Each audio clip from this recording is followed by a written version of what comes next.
Hello, welcome back to my YouTube channel West Bengal land law consultancy. আজকে আমার আলোচ্য বিষয় হলো যে একটা ব্যক্তির নামে একটি মৌজায় একাধিক খতিয়ান আছে।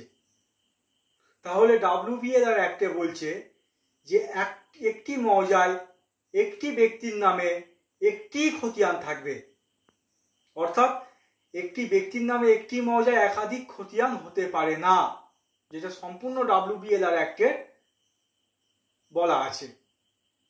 কিন্তু যদি ভুলবশত একটি ব্যক্তির নামে একাধিক খতিয়ান হয়ে থাকে, সেক্ষেত্রে আমরা বিএলআরওতে একটা মিসকেস করব, একটা সবুজ ডেবি পেপারে মিসকেস করব, অ্যাড্রেস করব টু দ্য BLNLRO, কোন ব্লক আর কোন জায়গায় অবস্থিত, এবং সেখানে মিসকেস ফাঁকা রাখবো। অফ 2024 হলে অফ 2024 দেবেন।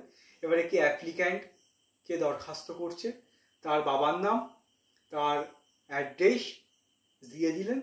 দিয়ে এবারে আপনি বলবেন যে এই উক্ত সম্পত্তি উক্ত মৌজায় অবস্থিত, এই উক্ত সম্পত্তিটি উক্ত ব্যক্তির, বা উনি কার কাছ থেকে পেল সেই সম্পত্তিটা আপনি একটু ডিটেলসে দিয়ে দিলেন।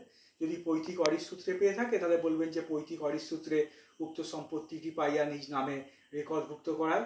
আর যদি কোনো দলিল মূলে কিনে থাকে তাও বলতে পারেন যে উপরিউক্ত বা এই উক্ত সম্পত্তিটি অমুকের কাছ থেকে অমুক দলিল মূলে অত সালে খরিদ করিয়েছে বা খরিদ সূত্রের মালিক হয়েছে। তো সেইগুলো বলে দিয়ে আপনি বিএলআরওকে বলে দেবেন যে কোন খতিয়ানটা রাখবেন আর কোন খতিয়ানটা কাটবেন, আর একটা 10 টাকার কোর্ট ফি দেবেন। তো দিলেই বিএলআরও আপনার ওই খতিয়ানটাকে, যেগুলোকে ডিলিট করতে চাইছেন ওটাকে ডিলিট করে দেবেন, আর যেই খতিয়ানটাকে রাখছেন সেই খতিয়ানটাকে বিএলআরও রেখে দেবে।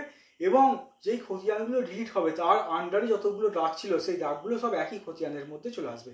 অর্থাৎ একটা খতিয়ান যখন আপনি সার্চ করবেন সেই একই মৌজায় সমস্ত সম্পত্তি কিন্তু ওই খতিয়ানের মধ্যেই চলে আসবে। ধন্যবাদ, আশা করি আপনি বুঝতে পেরেছেন।